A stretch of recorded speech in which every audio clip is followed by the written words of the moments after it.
আসসালামু আলাইকুম সবাই। আজকে চলে এসেছি আমার ছাদ বাগানে, আর এসে দেখি দুটা কুমড়া হয়েছে। কুমড়োগুলো মোটামুটি বড় হয়ে গেছে, খাওয়ার উপযুক্ত। তাই এই দুটোকে আজকে রান্না করা হবে চিংড়ি মাছ দিয়ে। এই তো অন্য পাশের কুমড়াগুলো বেশ ভালো শাক হয়ে গেছে, ফুলগুলো বড় হয়ে গেছে। ফুল দিয়ে ভাজি বড়া এগুলো করা যায়। আর এই তো আমার টমেটো গাছ এখনো বড় হয়নি। এখন চিংড়ি মাছগুলো ভালো করে একটু কষিয়ে নেব পেঁয়াজ আর রসুনের সাথে।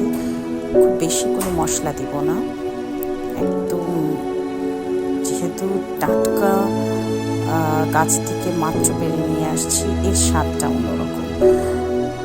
তো একটু লবণ দিলাম, আর দিলাম অল্প একটু সর্ষে বাটা, আর লাস্ট একটু দেবো কাঁচামরিচ। এই তো খুব চটজলদি হয়ে গেল আমার মিষ্টি কুমড়ার তরকারি, আলহামদুলিল্লাহ।